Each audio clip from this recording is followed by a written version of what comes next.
Test 3. You will hear a number of different recordings, and you will have to answer questions on what you hear. There will be time for you to read the instructions and questions, and you will have a chance to check your work.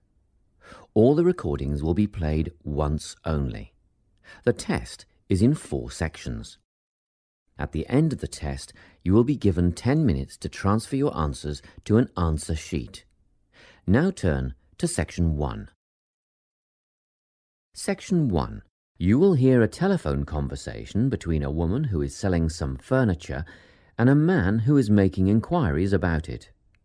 First, you have some time to look at questions 1 to 5.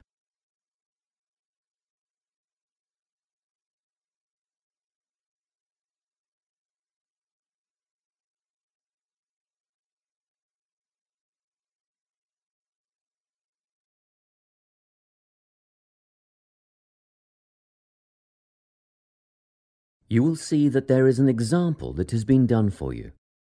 On this occasion only, the conversation relating to this will be played first. Hello, Carolyn speaking. Hello, my name is Lincoln Faraday, and I'm ringing to see if you still have the bedroom furniture that you advertised for sale. Yes, there are 3 items left. 2 bedside tables and a dressing table. The woman said she has 3 items available, so 3 has been written in the space. Now we shall begin. You should answer the questions as you listen, because you will not hear the recording a second time. Listen carefully and answer questions 1 to 5. Hello, Carolyn speaking. Hello, my name is Lincoln Faraday, and I'm ringing to see if you still have the bedroom furniture that you advertised for sale. Yes, there are 3 items left. 2 bedside tables and a dressing table. Oh, good. They're just the items I'm after. Tell me, what's the construction of the bedside tables? I mean, what are they made of? Well, they're a matching pair and they're made of wood. But the wood has been painted. It's not brown anymore. It's been painted cream. I see. Each table has a shelf and 2 drawers. Oh, and the drawers have square brass handles. Quite modern and quite nice, really. And what about the dimensions? Well, each table is 50 centimetres wide. That's good. Much bigger than that, and they wouldn't fit beside my bed. I live in an apartment where the bedrooms are quite small. What I really need to know is how tall they are. You see, my bed's quite high. 65 centimetres high and 45 centimetres deep. Thanks. Just a couple more questions about the bedside tables. What condition are they in and how much are they? They're in perfect condition. There isn't a mark on them. I had them painted professionally, you know, so the finish is much better than you'd normally expect. As for how much, I think £15 each would be fair, but I'll only sell them as a pair, so that's £30 all up. Before you hear the rest of the conversation, you have some time to look at questions 6 to 10.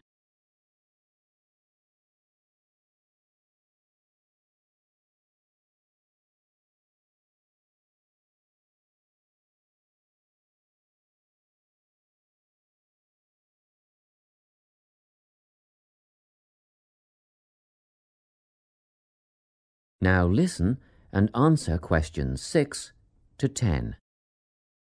Now, can you tell me about the dressing table? Yes, it matches the other tables in colour and style. Good. How many drawers does it have? 5 altogether. The bottom 2 drawers hold more as they're deep. And the dimensions? How wide is it? That's all I need to know. It wouldn't be more than 1.5 meters, would it? Well, just under actually. It's 1.25 metres across. Does it have a mirror? 3. Sorry? It has 3 mirrors, you know, a central one and a narrower one on each side. And they're all adjustable. I see. And the overall condition of the dressing table? Well, it has a couple of scratches on the surface, but it's still in good condition, so I'm asking £50. Could I call round and have a look later today? What time were you thinking of? In about half an hour. Oh, yes, that's fine. By the way, my name is Carolyn Klein. It's on the gate at the front of the house. Klein. Is that Kline? That's right. And I live at 19 Domain Road. Did you say the main road? No, Domain. Domain Road. That's just off Ashgrove, isn't it? Yes. See you soon then. Yes, in about 30 minutes. That is the end of section 1. You now have half a minute to check your answers.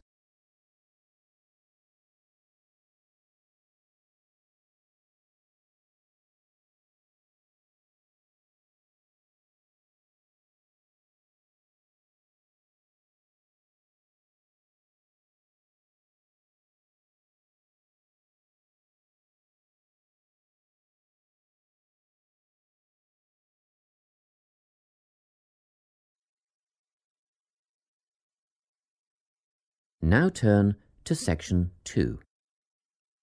Section 2. You will hear an employee of the Sports Supercentre giving a guided tour of the facilities in the centre. First, you have some time to look at questions 11 to 17.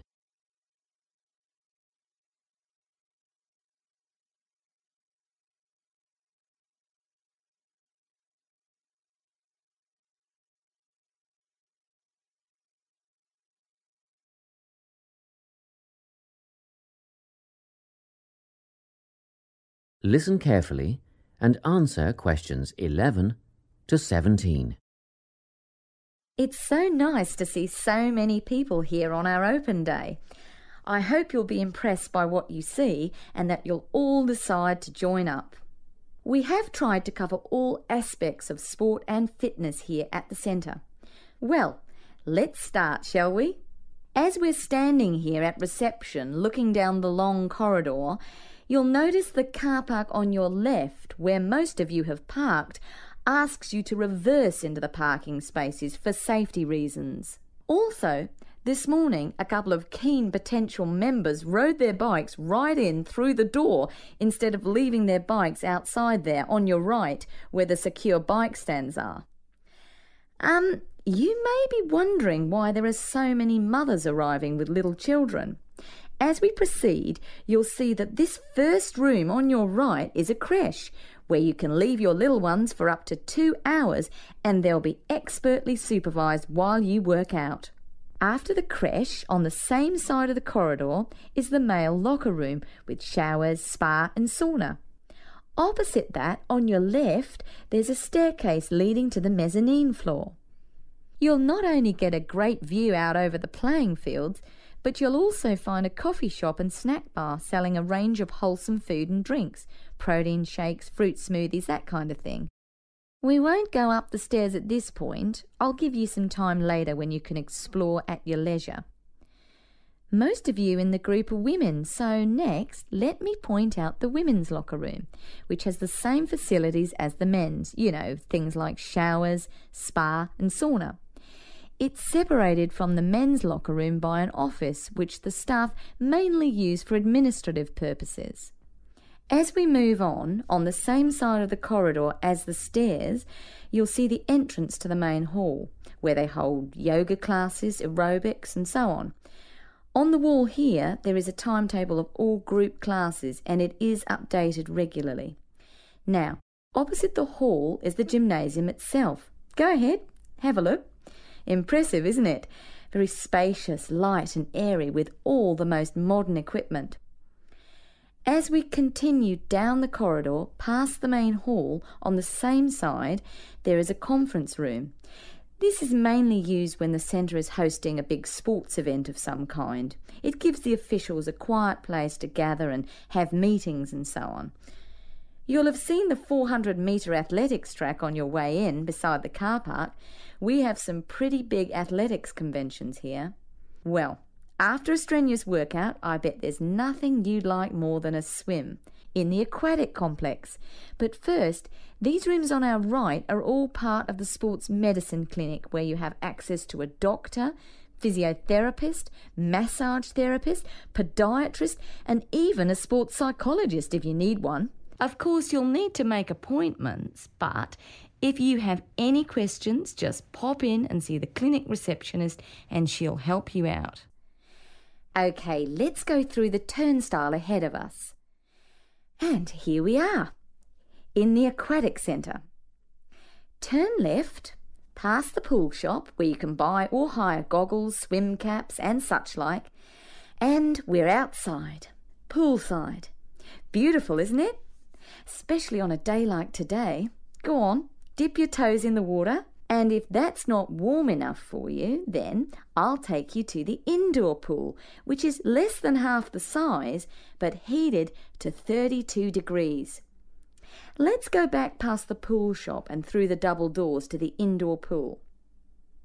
Well, that's all I have time to show you. Let's go back to the reception area, and if you like, we can run through some details about opening hours, membership and so on. Before you hear the rest of the talk, you have some time to look at questions 18 to 20.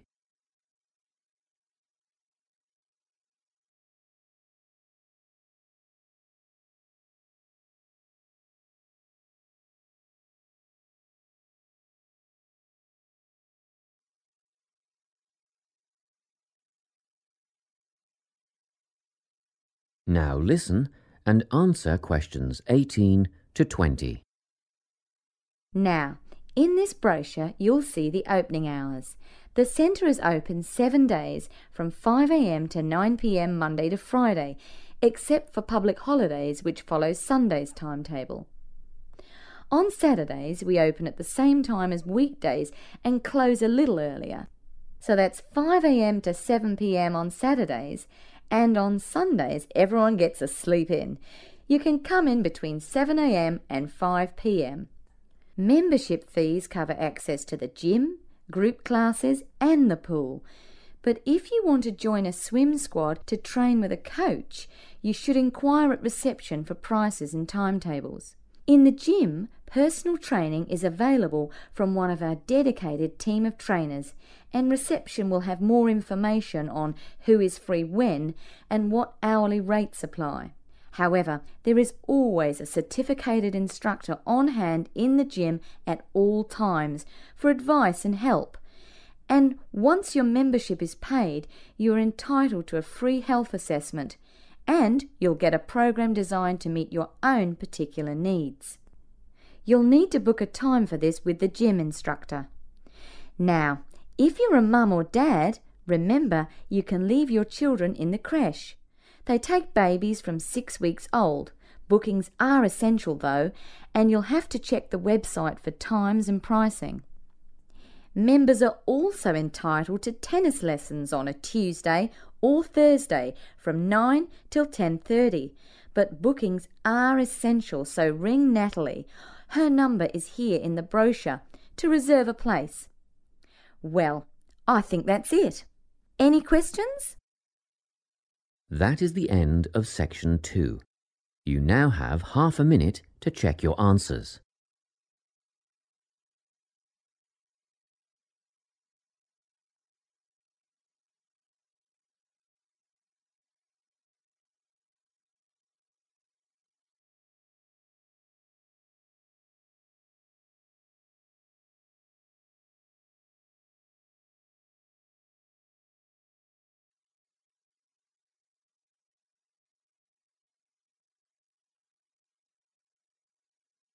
Now turn to Section 3. Section 3. You will hear a conversation between a research student, Jeremy, and his supervisor. They are talking about the process of having a research project published in a journal. First, you have some time to look at questions 21 to 25.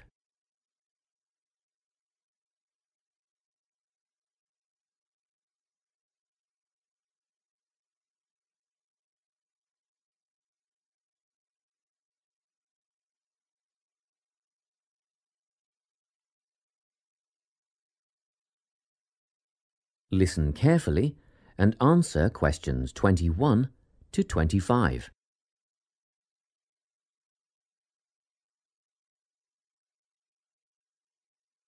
So, you're nearly ready to submit your article to an academic journal, are you? Yes, I think so.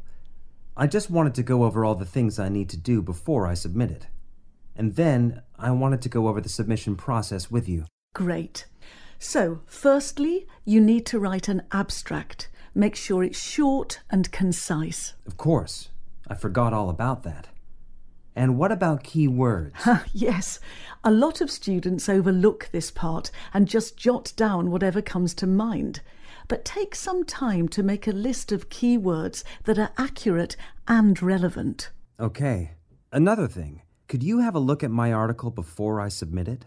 Absolutely. Actually, at least 2 senior staff members should always read through a final draft before submission. Do you mind if I give it to Professor Johnson to have a look at as well?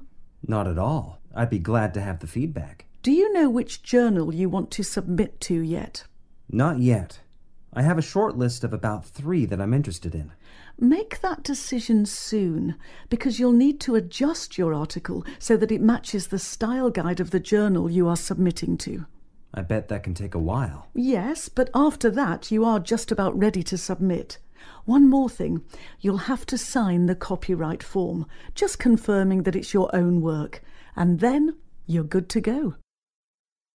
Before you hear the rest of the conversation, you have some time to look at questions 26 to 30.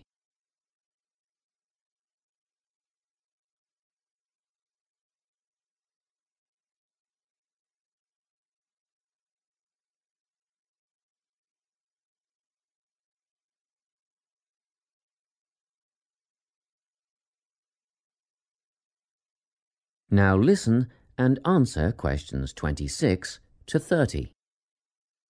Now, the submission process. How does it work exactly? Well, the first thing is to just send it off. You've got to send in the manuscript before anything else can happen. Sure. And then should I call to check if they have received it? No need for that, no. All you have to do is just log on to your email regularly, because you will get a submission confirmation once they have processed the manuscript. And that will have comments on what they thought of it? No comments yet. That email is just to let you know they have received it. The next stage is what is known as peer review. This is when experts in the field review your manuscript and decide whether to accept it. They'll never accept me. I'm only a master's student. Don't worry about that, Jeremy. It's all done through a double-blind method. That means that whoever reads your manuscript has no idea whether you are a grad student or a Nobel Prize laureate. They'll only be judging your work, not you. Well, that's good to hear. And then what, once they've made their decision? Well, there are 4 possible outcomes. You might get an acceptance, but a first-off acceptance is very, very rare. Don't pin your hopes on it. You could also get a rejection, but these don't happen very often either. I don't think this will be a problem. What do you think I'll get? If you're very lucky, you'll get a conditional acceptance. This means that they've accepted the article and it will be published, but you need to tweak a few things first. A sentence here, a heading there, nothing major. That sounds good. But to be honest, you will probably end up with a revise and resubmit. This means they are definitely interested, but you will need to rework the paper before it's accepted. The necessary changes will be outlined by the reviewers. Okay. So I just fix the things that need changing and present it again? Yes, but include a cover letter that discusses the changes you have made. The same goes for a conditional acceptance, actually. It helps the reviewers see that you've taken their criticism seriously. That is the end of section 3. You now have half a minute to check your answers.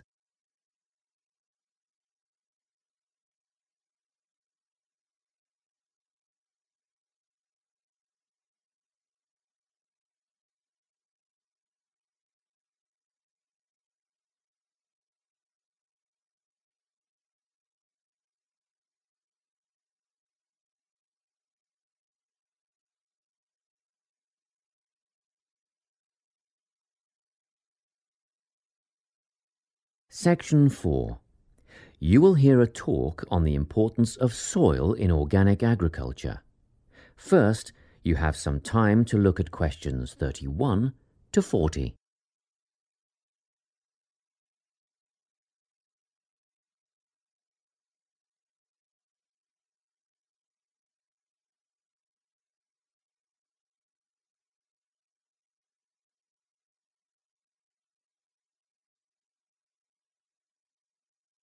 Listen carefully and answer questions 31 to 40. Welcome to this talk on soil science and organic farming.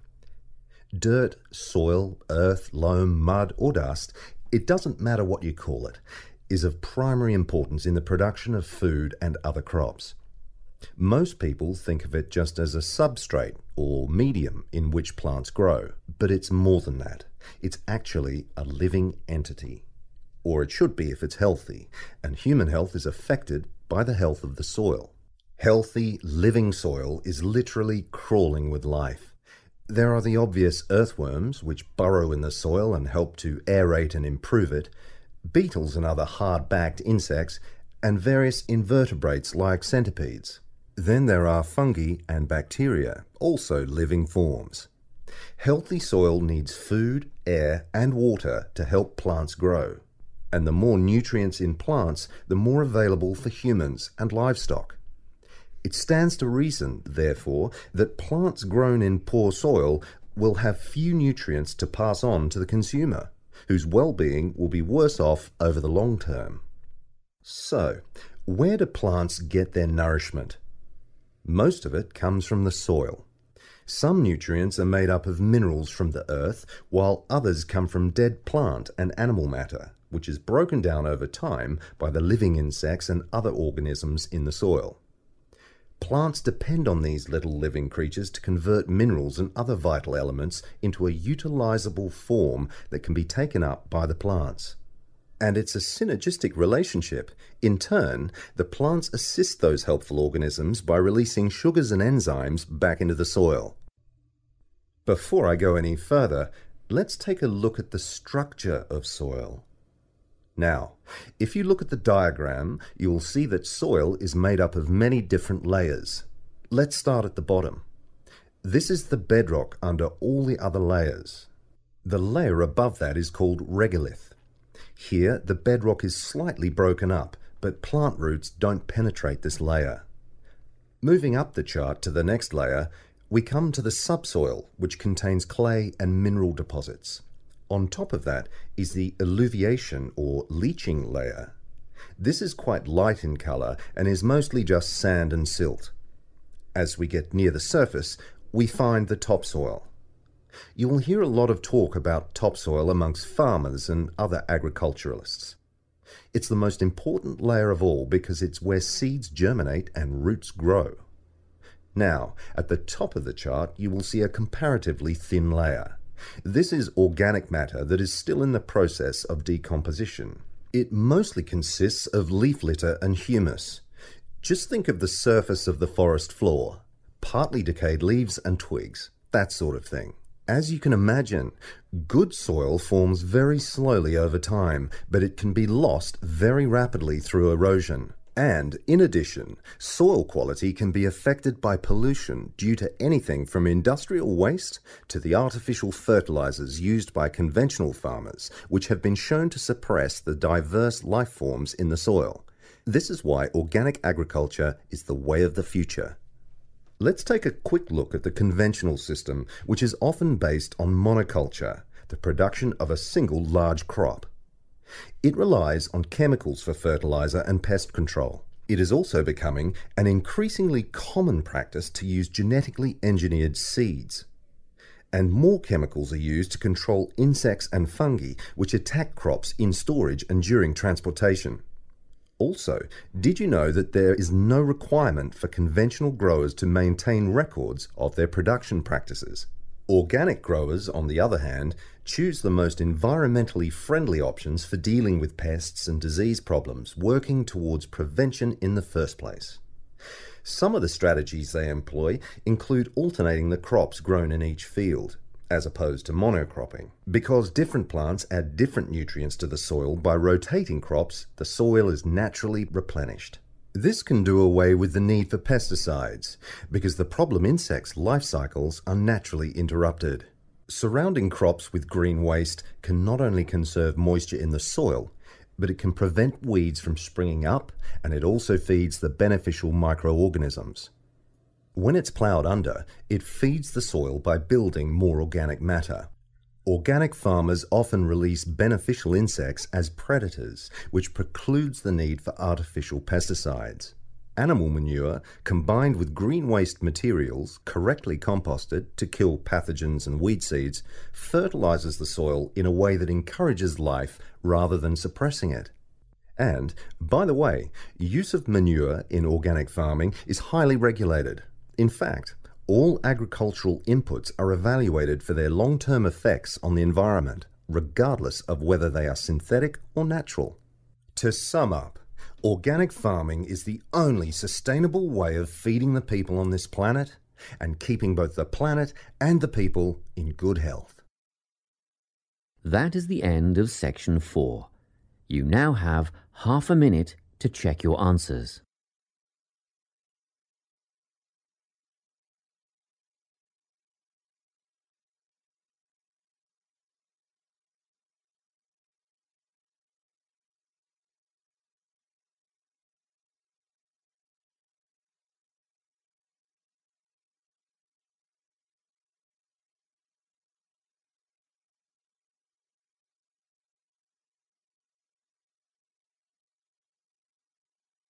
That is the end of the listening test. You now have 10 minutes to transfer your answers to the listening answer sheet.